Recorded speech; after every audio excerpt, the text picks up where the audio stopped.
For more than a century, the lives of the Windsors have enthralled the nation, mesmerized the press, and inspired some of the most popular films and dramas of recent decades.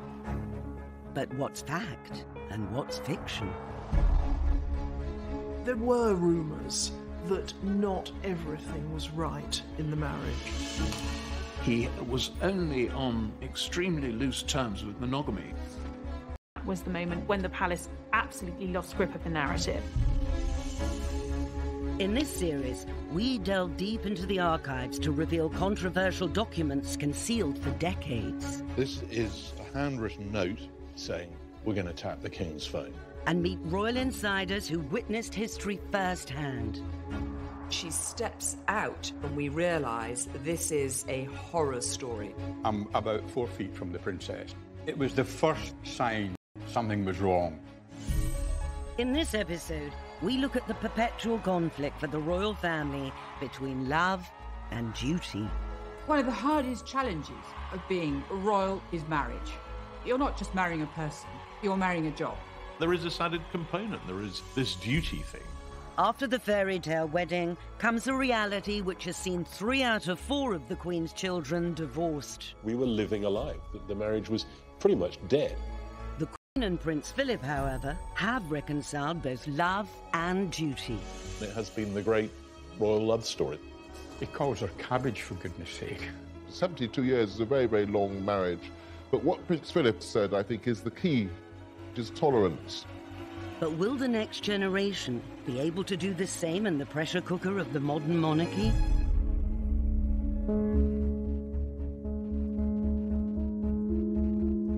The fact that I fell in love with Meghan so incredibly quickly was a sort of confirmation to me that everything, all the stars were aligned, everything was just perfect. It was this beautiful woman just sort of literally tripped and fell into my life. I fell into her life. Meghan and Harry are an incredibly tactile couple. There's a lovely chemistry between them, and without a doubt it has increased Harry and Meghan's popularity. You know, they suddenly seem more real than royal. Love has never seemed more important to the royal family's popularity, but it's only part of the picture. I know the fact that she'll be unbelievably good at the job part of it as well is obviously a huge relief to me, because she'll be able to deal with everything else that comes with it. I really believe that William and Harry have learnt a lot of lessons from watching their parents' marriage. Diana told William and Harry to marry. William is completely devoted to Kate. They're clearly very much in love. They make a great team. I mean, the big difference was that William knew Kate before they married one another. They were at university together. They shared a house together as flatmates before they started going out, so there was a long courtship. And I think that she'd been sort of inducted into the family and knew what she was getting into. Harry's marriage to Meghan was more of a whirlwind affair. Here is Prince Harry. He's married an American, he's married a divorcee, and without a doubt this has been a very fast-moving royal romance.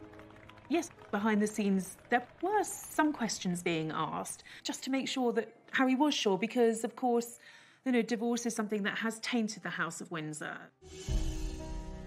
The spectre of divorce has been hanging over the Windsor dynasty since 1936, when Edward VIII chose love over duty and abdicated rather than give up Wallace Simpson.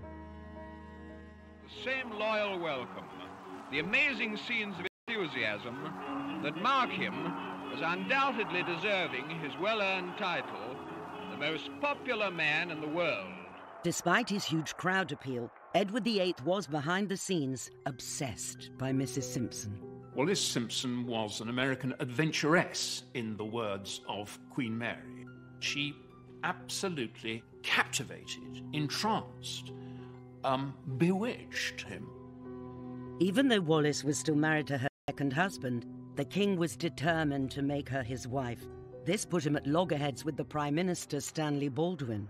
He said to Baldwin that he was going to marry her, and Baldwin said, well, look, this simply isn't on. Parliament won't wear it. The king responded that he would marry Mrs. Simpson without government approval and, if necessary, abdicate. What Edward VIII did was to say, I have to be with the woman I love, and that takes priority over everything.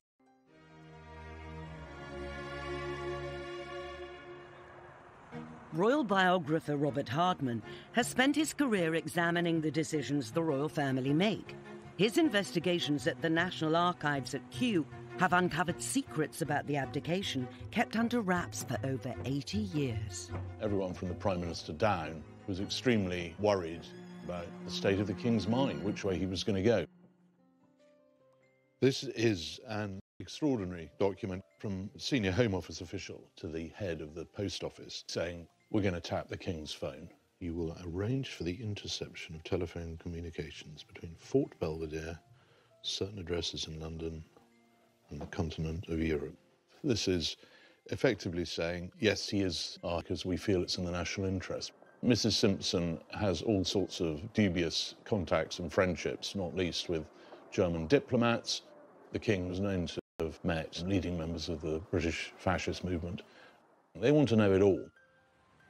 And indeed, it was later discovered that it was an MI5 operative hiding in a bush in Green Park, listening to these phone conversations, who actually heard the first conversation where the King Edward VIII told his brother, Duke of York, that he was going to abdicate. The public only knew about it on the 3rd of December, and by the 10th, 11th of December, the King had gone. On the 12th of December, his brother was proclaimed George VI, and Edward left the country. He married Wallis in France in 1937. None of his family attended the wedding. Putting love over duty had changed the course of British history. None of them had been prepared for this. They'd been prepared for a life of living in a country house with horses and dogs, and that's basically what young Elizabeth wanted to do. That's what she was prepared for. She wanted to be a country lady. Just a decade later, the girl who had hoped to live a quiet life in the country had fallen in love, and the palace thought her choice, Prince Philip of Greece, was also unsuitable.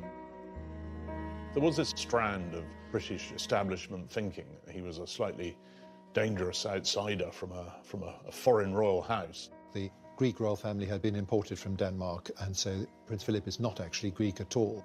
He has quite a lot of German and Russian blood in him. When he was just a baby, Philip's family went to live as impoverished exiles in Paris, and soon after, the Greek royal family were deposed. He was very much a man who had to make his own way in life. He said to me once that his mother was ill and his father was away, so he said, I had to get on with it. Get on with it, he did. Luckily for Philip, he was rescued by his extended family. His mother's brother, Louis Mountbatten, helped transform Philip's fortunes by encouraging him to join the Royal Navy. He'd come up through this school of hard knocks, and he'd been very successful. He was good-looking, he was extremely attractive to women, and he caught the eye of Princess Elizabeth at Dartmouth. And Philip was a naval cadet, and he impressed the girls. He jumped over a tennis net, and then as the royal yacht was leaving, he went behind it in a rowing boat. 13-year-old Elizabeth fell in love with Philip at Dartmouth Naval College. But her mother was less enamoured. Queen Mother would have much preferred her to marry a Grenadier Guard, and indeed spent quite a lot of time putting Grenadier Guards in her path. After the Queen Mother saw him as a Hunnish Junker with all sorts of very embarrassing Nazi relations. But the determined princess saw something in the dashing young naval officer and remained resolute. She was still very young, and so the king took them all off to South Africa on the African tour. George VI had agreed they could marry as long as his daughter waited until they came back to announce her engagement. One of the most welcome features of the royal train which transported the family across South Africa was the post office carriage with its telephone exchange. A vital lifeline to Philip. She was strikingly in love with him and made it clear. He certainly saw the advantages of marrying into the House of Windsor. Somebody described him as a big dog wanting a basket. The Queen's was a love match which endured, but fast forward a generation and her son felt impelled to sacrifice love on the altar of duty. What I do remember is, as the weeks passed, Diana became thinner and thinner and thinner. By the time they walked up the aisle, the relationship was in a very, very bad way.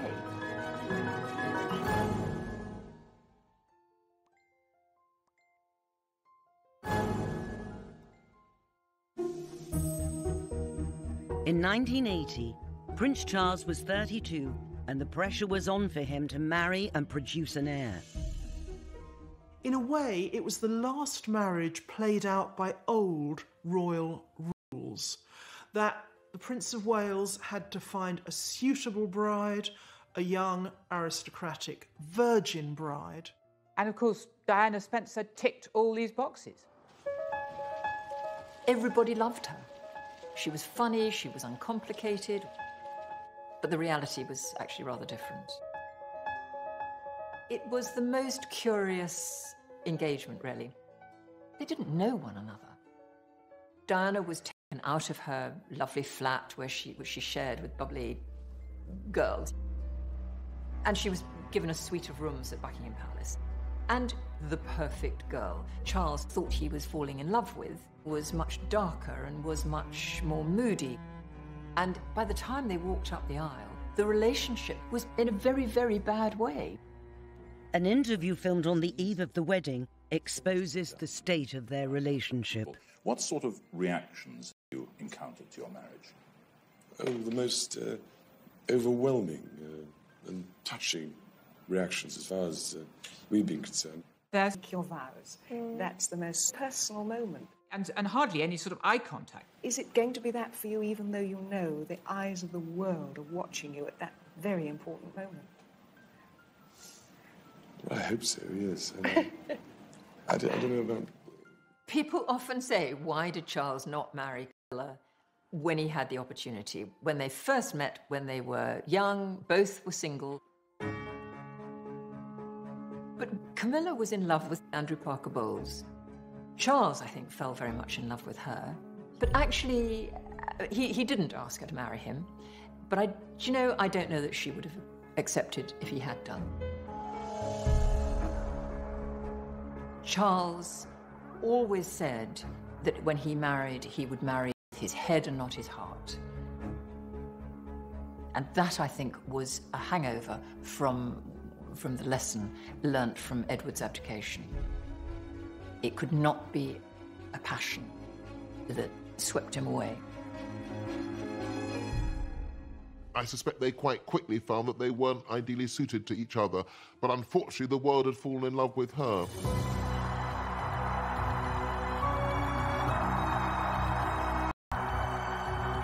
Charles and Diana's wedding was to be the biggest national celebration since the coronation, with Lady Di in the starring role. Everything was huge about it. St. Paul's, because it could take this enormous crowd. A wedding dress that practically covered the steps. It was the sort of surrogate love affair for the nation. It seemed to be a completely romantic wedding. Of course, we didn't know what was going on behind the scenes.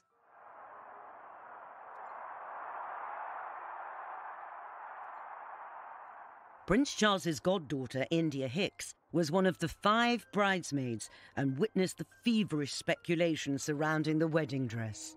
They were extraordinary, an extraordinary experience for a 13-year-old child. Whenever we turned up for dress fittings, the organisation of the car coming up and the world's press descending and trying to get any snap. When we were actually inside the Emmanuel's studio, I remember they had blocked out a lot of the windows because, of course, cameras had camped out on neighbouring buildings with long lenses to spy inside, to see what the world's greatest fashion secret was going to look like. There was a feeling of fun around it all. We would be on the floor above, she would be in the floor below.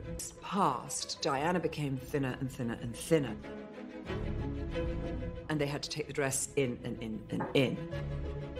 And so there was a lot of scurrying around to make sure that dress was fitting her.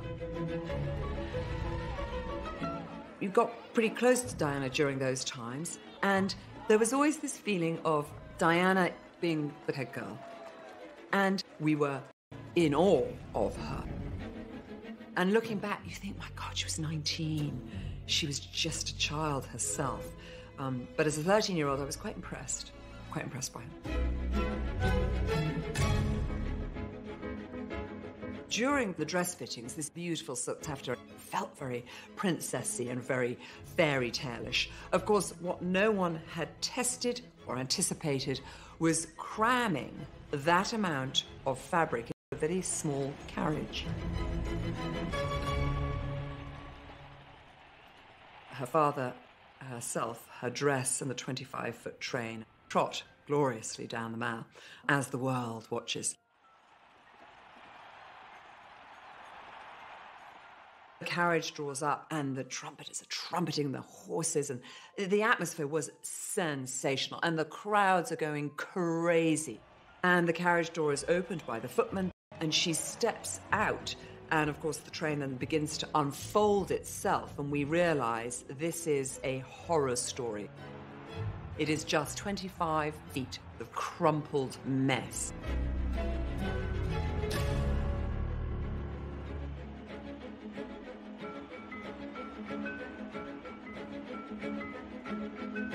And so Sarah Armstrong-Jones and I just set to work, and really all you see of me is my bottom in the air. I'm bending down trying to undo this.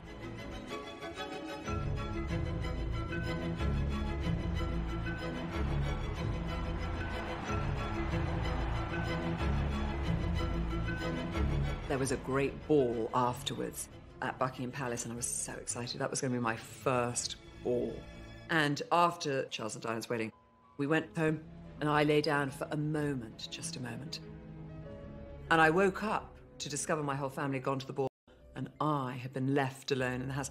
I was livid. I was so cross. Why had they not woken me? And my mother thought, oh, she's so tired, we'll leave her behind. I thought, bloody hell, I've missed the ball.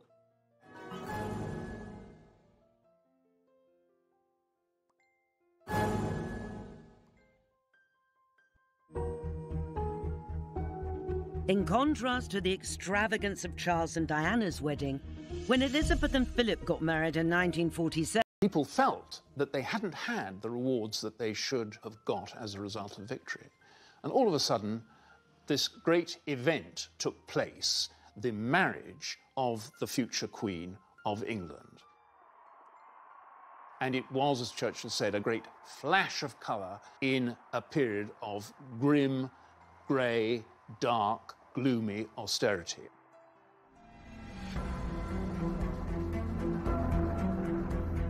People are standing in queues, rationing. People really have not enough to eat. in keeping with the straitened times, the Prime Minister refused to make the wedding day a national holiday.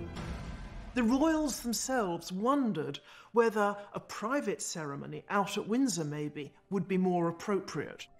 Robert Hardman has sifted through dozens of documents at the National Archives that show a government determined to economise. It's 2 years after the end of the Second World War. The country's broke, and there's no money for anything. And what you see here is the extraordinary extent to which the government is going to try and scrimp and save on everything. This is October, 1 month to go, and the Palace are finally approving a press stand, £275, 6-foot red carpet from the west door to the Sacrarium steps. There's a debate going on about whether they're going to have new blue carpet in Westminster Abbey for £100. Well, there's a second-hand red carpet that might be used, which would be £83, although someone else has found another red carpet that might do for £75.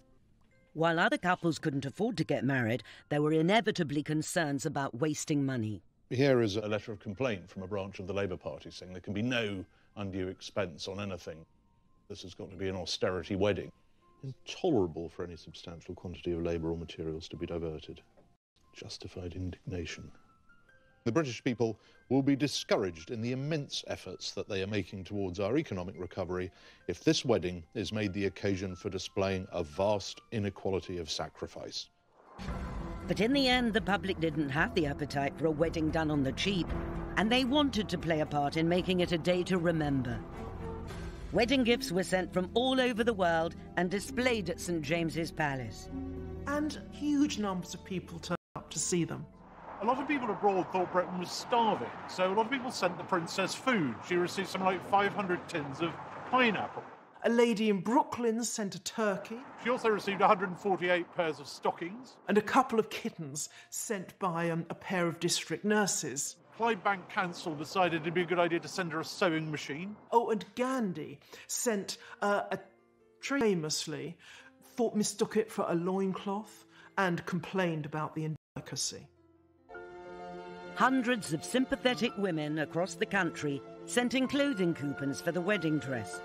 Designed by Norman Hartnell, it was an exquisite austerity miracle, complete with 15-foot train. Oh, look at all that. I love the dress. It was beautiful sort of satin, and I think there was a huge lily somewhere, and it was embroidered with sequins. I just remember it being lovely for her. Lady Mary Coleman is the Queen Mother's niece and the Queen's cousin. She's never spoken about the Queen in public before. Now, at 87, she's agreed to remember that joyous day back in 1947. We were 14, my twin and I, and we were at boarding school. And the thought of coming up to London was dread instead of excitement, because it was sort of unknown. I remember the whole thing, the crowds, they were just so enthusiastic. You just gasped when you saw them all waving their flags. And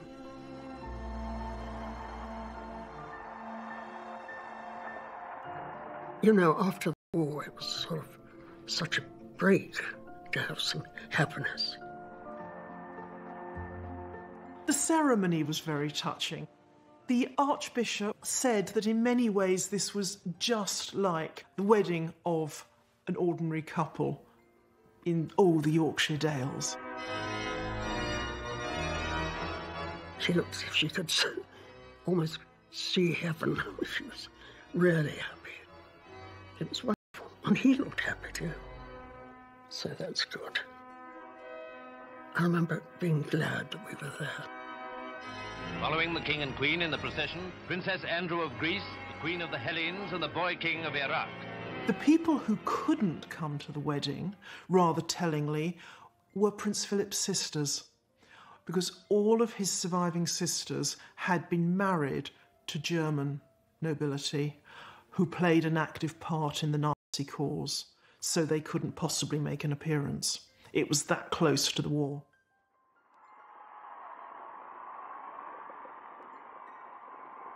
There was a great feeling of euphoria suddenly, a release of tension, a feeling that things could only get better. Seldom has a bride and groom as a nation instead of looking back. And it was a turning point for the monarchy, no question. But in just a few years, Princess Margaret's love for a married man would threaten to undermine the bright new era for the royal family. People were very shocked. They felt he'd taken advantage. The Queen's private secretary said to Townsend, "You must be either mad or bad."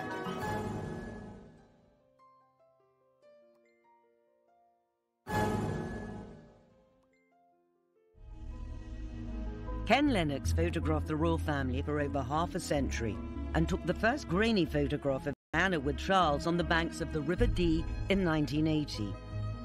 He got to know Lady Di trying to capture her on camera outside her Earl's Court flat. I couldn't give away photographs of the royal family before Diana came on the scene. When Diana came along, all that exploded. Ken was to photograph the princess for the rest of her life. This is the honeymoon photo call. The couple walked up, sat in a little stile, and really full of affection. They answered questions, and they were hugging in front of the cameras. We'd never seen royals doing an official photo call like that. But there's not only an age difference, but there's a mind difference between the way they thought life should be. Prince Charles worried about so many things, and Diana was young and wanted to have a young woman's life, and I think Charles found that quite difficult. I think that Diana was genuinely in love with Prince Charles at the beginning, but Prince Charles didn't respond.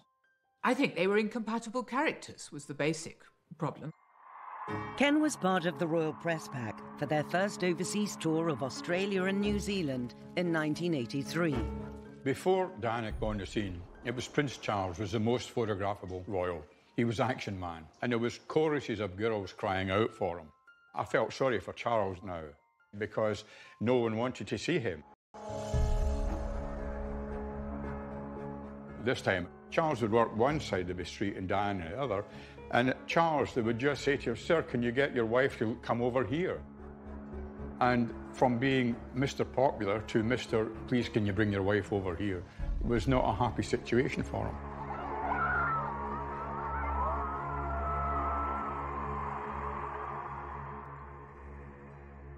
I'm about 4 feet from the princess, and I'm trying to get a bit of the opera house in the background and some of the crowd. And Diana burst into tears and wept for a couple of minutes. After it was over, I went to see the press officer for the Prince and so on.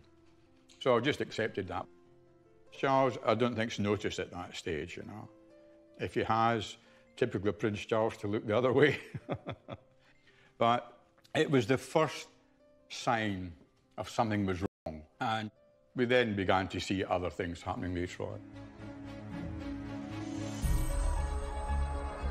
You could tell by the mid-80s that things were not particularly good.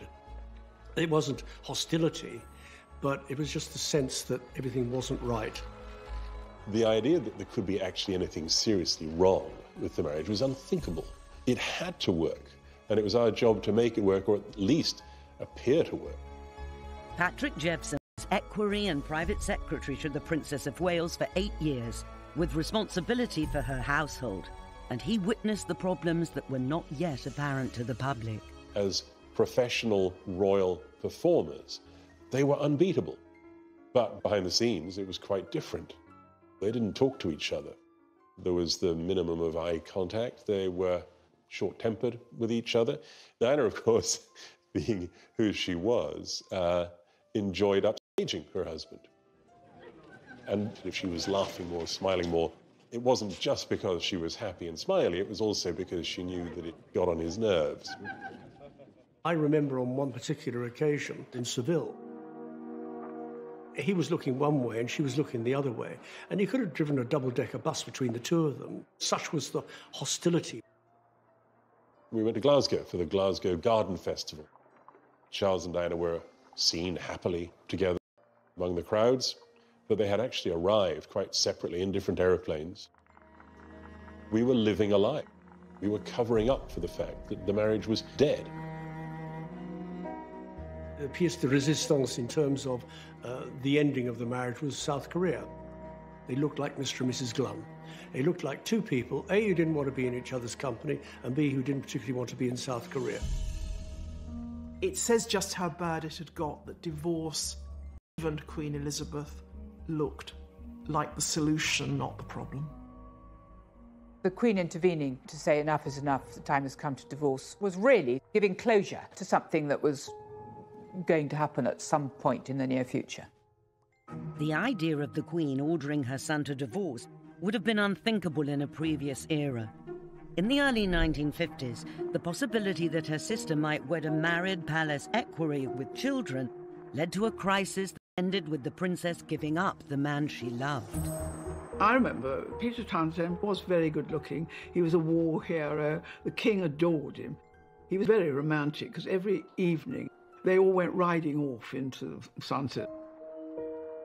And that, I think, was the first time that, you know, they sort of, I suppose, fell in love.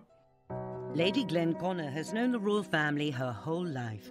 She was the Queen's maid of honour at the coronation and Princess Margaret's lady-in-waiting and close friend. This is a picture of me, Princess Margaret, the Queen, and Princess Margaret is looking at my feet. And when she was staying with me, we were looking at old photographs. I said, "Why are you looking at my feet?" And she said, "Well, because you had silver shoes. I had brown ones. I was so jealous of your silver shoes." Anyway, Princess Margaret and I did have grape farm, and in those days we had this nursery footman, and we've always hid him behind doors to get boo, you know, when he came along with his tray. And I can remember the Queen saying, "Margaret Ann, what are you doing? Are you behaving?" Of course we weren't. The traditional picture of Princess Margaret is that she was the naughty one, while her elder sister was the goody-goody two-shoes. And there's a lot of truth in that. Her father absolutely adored her. He couldn't believe he'd created this beautiful creature. I mean, he always used to say, "Lilibet is my pride and Margaret is my joy." It's difficult to think back as to the extraordinary glamour and good looks. She was a pocket Venus. She was absolutely the Princess Di of her age. Margaret had the world at her feet, but it came crumbling down when her father died and her sister became queen. I remember at the coronation, we arrived back at Buckingham Palace, and the Queen skipped along the passage and with us, and then behind her came the Duke of Edinburgh and the Queen Mother, and then behind that, Princess Margaret, looking so sad. And I remember saying, "Ma'am, you look so sad." And she said, "Of course I do." She said, "I lost my beloved father and my sister because she was queen. She'd moved into Buckingham Palace." And she said, "I've got to go and live at Clarence House with my mother." Princess Margaret had turned to Peter Townsend in her distress. When he divorced his wife, she told the Queen she wished to marry this man 16 years her senior. In those days, being divorced was a really big, no-no. And people were very shocked. They felt he'd taken advantage. Princess Margaret was so much younger than him. And of course, Peter Townsend was staff. When the Queen's private secretary, Tommy Lascelles, heard about this, he said to Townsend, "You must be either mad or bad. You're intruding in this way into..." Less than 20 years after the abdication, the very mention of the word divorce in palace, government and church circles caused grave concern. Townsend was sent to Brussels, and the Queen asked Margaret to wait a year. And so the traditional story begins to unfold of an unhappy princess thwarted in love by the establishment. But documents released by the National Archives rewrite that history. What we see here is that actually by 1955, Anthony Eden, himself a divorcee, and his government have decided that actually she can marry. In fact, they're going to give her some more money. The Civil List Act provided that she should receive on her marriage a further sum of £9,000 a year in addition to the £6,000 a year which she has already. This is the government's plan in the event that Princess Margaret and Group Captain Townsend are going to get married, and she would have been aware of this. Ministers understand that it is Princess Margaret's wish, despite her renunciation of her right to the succession, she should continue to live in the United Kingdom and to carry out her public duties as a member of the royal family.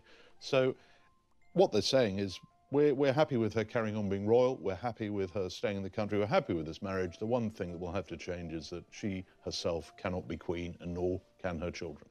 Life would really not have changed very dramatically at all for Princess Margaret.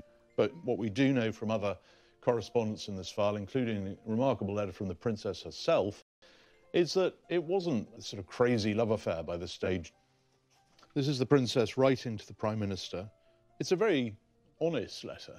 It's really rather touching. She's saying, "I'm not going to see him during this time, but in October I shall be returning to London, and he will then be taking his annual leave.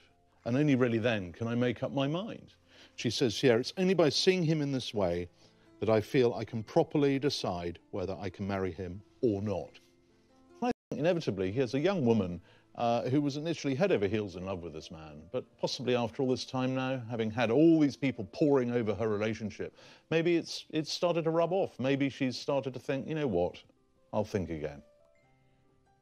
Within a couple of months, the couple would have made up their mind, and the princess issued her famous statement, say, mindful of the teachings of the church, she's not going to go ahead with it. It doesn't happen. Some people absence makes the heart grow fonder, but I think it does make you think exactly what you're going to give up. I think during the wait, she started to enjoy herself again, her friends rallied round. I think, personally, if the king had lived, she would have married somebody more suitable. And I did once ask Princess Margaret about her set. Among all of them, who would you might have married?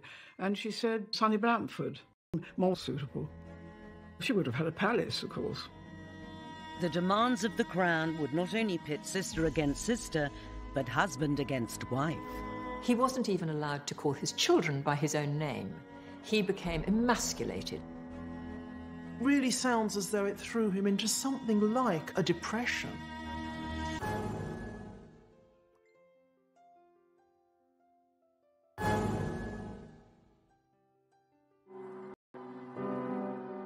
When George VI died, aged just 56, in 1952, it sent shockwaves through the entire family.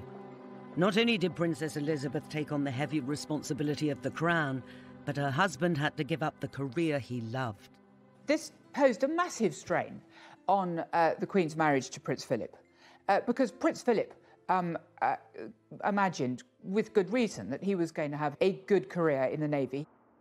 Suddenly, she went from being a naval wife to queen, and he went from being a naval officer in command of his own ship to being a consort, to walking 3 steps behind his wife, which totally went against the grain for this man, who is the ultimate alpha male. He wanted to modernise and streamline the monarchy. And of course, the courtiers weren't having any of this. Prince Philip came up against plenty of opposition from the palace old guard. They used to refer to these establishment figures as the men with moustaches. And he's not allowed anywhere near red boxes, he's not allowed anywhere near prime ministerial audiences, he's very much kept at arm's length. He wasn't even allowed to call his children by his own name. He became emasculated. I mean, he said at one point, "What am I? Am I nothing more than a bloody amoeba?" It really sounds as though it threw him into something like a depression. He began living this slightly raffish life. His membership of the famous Thursday Club, a lunch club, with other young men about town, but also with a certain number of party girls. It must have been a very difficult period for her. She knew that her husband was hurting and that it was difficult for him and that some people were not treating him very well. A solution seemed to lie in the newly completed Britannia. Philip would open the Olympic Games in Australia and then...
career can be called a normal life.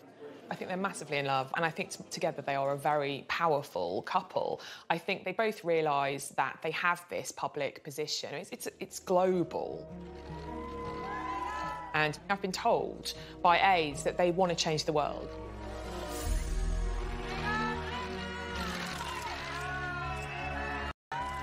I think the challenges for the Sussexes will be balancing that sense of duty and the life they want as private people, as a family.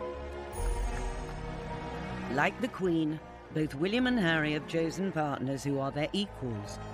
Women they love, but who share their vision for a relevant monarchy that's a positive force in the world. But the challenge remains. Will they be able to live with the conflicting demands of love and duty? Only time will tell. Next time, another difficult marriage between the royal family and the press. Stay there! Stay there! Meghan felt from an early stage that the British press was out to get her. Suddenly she thought, this is life. She had no sense of self-preservation, let alone decorum. They said they'd pictures, and I agreed to pay close to £1 million.